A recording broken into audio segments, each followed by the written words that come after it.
वैसे तो शिकारी हमेशा अपना शिकार करता है, लेकिन कभी कभी कुछ मामले ऐसे भी आ जाते हैं जब शिकारी खुद ही शिकार हो जाता है। और इसमें सबसे बड़ी बात यह है कि जब बात कानपुर की हो तो एक कानपुरिया ही ऐसा हो सकता है जो कि शिकारी को ही शिकार बना दे। जी हाँ, हम बात कर रहे हैं कानपुर के एक शख्स की जिसने साइबर ठग को ही ठग लिया। हुआ ये था कि यहाँ के कानपुर के रहने वाले भूपेंद्र के पास एक फ़ोन आता है।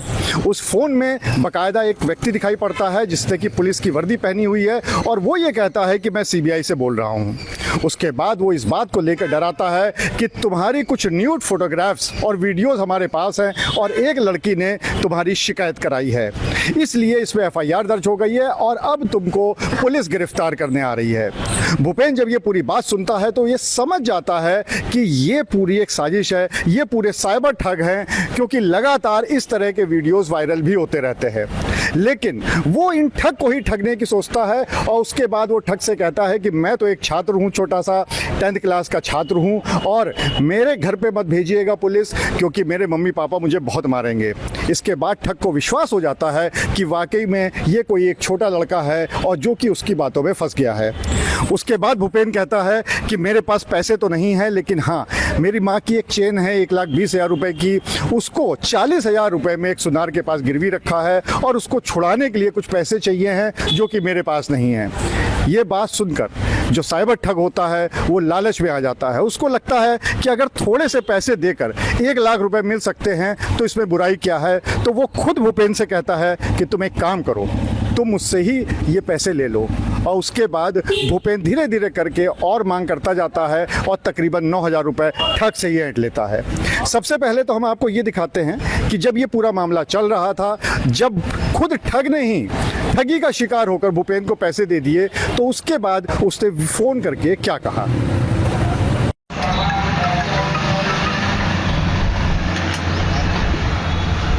हेलो, जा रहे हो बेटा आप? हाँ सर जा रहे हैं, बस पैसे के लिए लड़के से कहा है। देखो सर, वो अपने घर पे गया लेने। जी सर। ये बोल रहे हैं जी आज मैडम का अकाउंट नंबर दिया जाएगा जी क्योंकि CDR मैडम आई हुई है, सीनियर ऑफिसर ना, जी जी जिसमें से आप लोगों की 36 वीडियो 12 फोटो हमारे पास है ना, जी। वो नहीं मैडम के माध्यम से डिलीट होगा, समझ में आ रहा है? नहीं सर, हम आज अभी करा दे रहे हैं सर।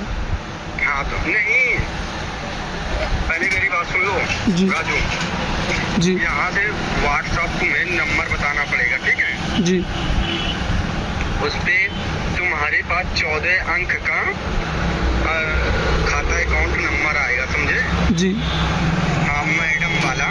जी मैडम के अकाउंट पे जब पैसा तुम कराने जाओगे, ठीक है, जी तो बोल दोगे मम्मी का अकाउंट है, ठीक है? जी हाँ, मम्मी वाले अकाउंट पे ऐसे बोल के तुम करा दोगे तो तुम्हें कोई दिक्कत, कोई प्रॉब्लम नहीं पूछेगा, ठीक है? जी। ये बोल देना मम्मी के अकाउंट पे पैसा डाल दो, ठीक है? जी हाँ, नाम हम बता देंगे, उसी मैडम, जब मैडम का नाम आ जाए तो बोल देना ठीक है, इसी पे जमा कर दो, ठीक है? जी। जब जमा कर दे बेटा तो उसकी फोटो ले लेना, ठीक है? जी जी हाँ, देखिए बेटा, इतनी मदद तुम्हारे घर फैमिली की कोई न करता जितना पैसा मैंने लगा दिया अपनी तरफ से। जी सर, आपने मदद काफ़ी करी सर मेरी।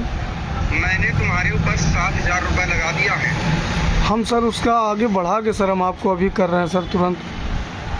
और देखिए बेटा, सुनिए, जी पैसे वाली अपनी जगह बात है, जब वहाँ से तुम पैसा दोगे, जी पहले मेरी बात ध्यान से समझ लेना, ठीक है? जब पैसा तुम वहाँ से यहाँ से वहाँ ट्रांसफर करोगे, बेचोगे, 82,000 की बिकेगी, पहले बात समझ लीजिएगा बेटा। जी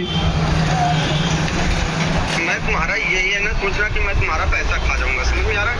नहीं। हमारे पास है ना, तुम्हारे पास है पैसा। नहीं सर, हम आपको पैसा दे देंगे। आपने सर इतनी हेल्प मेरी करी है सर। पहले मेरी बात सुनिए राजू। जी सर। हेलो जी जी हेलो। ये बोल रहे हैं राजू, जी जब जाओगे CDR मैडम के पास, जी तुम वहाँ से, तुम्हारे पास पैसे ज्यादा होंगे, इस वजह से तुम पैसा कितना लगाओगे वो मैं बता दूंगा कि इतना पैसा लगा दो, फिर तुम्हारा पैसा जितना बढ़ जाएगा मैं रिटर्न वापसी करवा दूंगा, ठीक है? ठीक है। इतनी रकम लेके घूमोगे तो कोई देखेगा तो यही बोलेगा, तुम्हारे गांव का कोई बंदा देख लेता है तो तुम्हारे घर भी बता देगा कि नहीं बता देगा? हाँ सर, बता तो देगा। बता देगा ना। हाँ सर। अब मान लो तुम्हारे पीछे कोई तुम्हारे गाँव का कोई लग जाता है बेटा, वो पैसा वैसा देख लीजिए, अभी दुकानदार तुम्हारी चैन नहीं दे रहा है, तो इसी वजह से मैं बताऊंगा मैडम के लिए जितना पैसा लगाना है उतना पैसा लगा देना, जितना बढ़ेगा मैं तुम्हारा पैसा रिटर्न वापसी कराऊंगा, ठीक है। हाँ सर, फिर हम आपसे जो खर्चे होते होंगे हम लेते रहेंगे। हम तो सोच रहे थे कि दोस्त के पास रख देंगे। मैं बताऊंगा मैडम के पास कितने पैसे लगाना है, ठीक है। ठीक है सर। हाँ, और तुम मेरा नंबर पर्सनली अपने पास रखे हुए, ठीक है। जी सर जी। हाँ, कोई दिक्कत कोई परेशानी आती है, कोई तुम्हें मारने धमकाने की करता है, तुम्हारे पास कॉल करो, तुम्हारे पास तुरंत उसके लड़के को अरेंज करवा दूंगा, ठीक है। जी सर जी। जाओ बेटा, फटाक से जाओ, समझ लो बहुत समय हो गया है, और बेटा 2 बजे दुकानें बंद हो जाती है, फटाक से जाओ। जी सर जी। वहाँ से सामान लेके फटाक से पैसा लेने के बाद जहाँ तुम टाइपिंग कराने गए तो वहाँ पैसा ट्रांसफर कर देता है ना। हाँ सर, कर देगा वो। हाँ, तो अकाउंट नंबर व्हाट्सएप बता देना, व्हाट्सएप पे उसी नंबर पे व्हाट्सएप में बता दूंगा, ठीक है। जी सर। हाँ, फटाक से जाओ बेटा, आप समझ लो बहुत टाइम हो रहा है। सर हम जा रहे हैं, तुरंत जा रहे हैं सर। पैसे की व्यवस्था हो गई? सर कहा है, दोस्त गया है सर अपने घर पे लेने, किताब के बहाने लेने गया है सर 200 रुपये। अच्छा, और 3000 रुपये निकाल लिया? सर वो भी निकाल ले रहे हैं तुरंत जाके सर अभी। हाँ, अब बेटा देख लो, हम फटाक से मैडम के पास से पैसा ले जाके तुम्हारे पास मैंने लगवाया है। नहीं सर, हम तुरंत कर रहे हैं सर। अगर मान लो जिस प्रकार से मैंने तुम्हें 7000 रुपये दिया है बेटा, हम लोगों का घर परिवार है, मेरे बीवी बच्चे हैं बेटा, त्योहार आ गया है, मैं भी समझ सकता हूँ मेरी वाइफ क्या बोलेगी। हाँ सही है सर। अगर मेरे लड़के बच्चे पढ़ाई लिखाई कर रहे हैं मैडम, मेरे 3000 रुपये मेरे पास लास्ट बचे थे, मेरी वाइफ नहीं दे रही थी, अभी 2 झापड़ लगा के पैसा तुम्हारे पास लगा के आया क्योंकि तुम्हारा जीवन करियर खराब हो रहा था। अरे नहीं सर, आपने मेरी बहुत हेल्प करी है सर। जाइए बेटा, फटाक से जाइए जी। मैं व्हाट्सएप नंबर बता देना जिसपे वो चेक करते हैं। जी सर। हाँ, तो यहाँ से मैं मैडम का 14 अंक का नंबर बता दूंगा, उसी नंबर पे जब नाम लिख के आएगा शकुंतला, क्या जी। नाम लिख के आएगा बेटा? शकुंतला। हाँ, शकुंतला लिख के जब कहेगा शकुंतला तुम्हारी मम्मी है तो बोल देना हाँ। जी। ठीक है? जी सर। हाँ, जाइए बेटा। ठीक है सर। हाँ बेटा, तुम लोगों का 36 वीडियो 12 फोटो हमारे पास निकल के आया है, ये समझ लो तुम। हम सर जा रहे हैं सर। हाँ जाइए, अभी तुम्हारे पास है, जैसे तुम उससे चैन ले लेते हो तुरंत मेरे पास कॉल करोगे, ठीक है। जी सर जी। हाँ, जैसे चैन तुम ले लेते हो। जी सर। अब ये जो पूरी कहानी है ये खुद आप भूपेंद्र की ज़ुबानी सुन लीजिए और ये सुनिए कि किस तरह से उसने खुद ही जो साइबर ठग था उसको ठगी का शिकार बना दिया।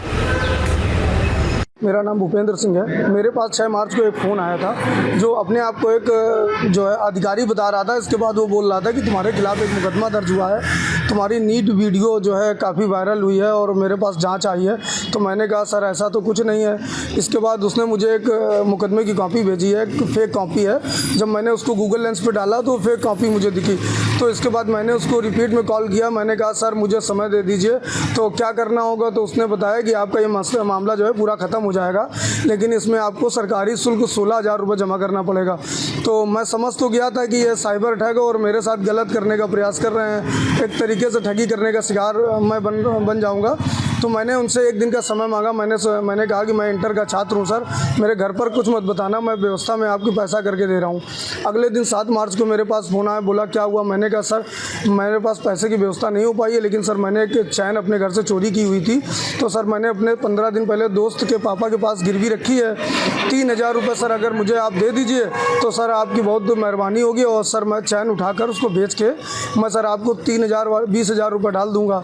उसने मुझे 3000 रुपये भेज दिए अकाउंट पर। इसके बाद मैंने उनसे कहा कि जहाँ मैंने चैन रखी थी वो 500 रुपये ब्याज मांग रहे हैं। फिर 500 रुपये उसने डाला। इसके बाद मैंने इसी तरीके की मनगढ़ंत कहानियाँ 2-3 बार बनाई, जिस पर उसने मुझे अभी तक 9,500 रुपये मुझे उसने डाल दिए हैं। जिस तरीके से साइबर ठग आज लगातार जो लोगों को निशाना बना रहे हैं, मैं जागरूक था इसलिए मैं इनके साइबर ठगी का निशाना नहीं बन सका।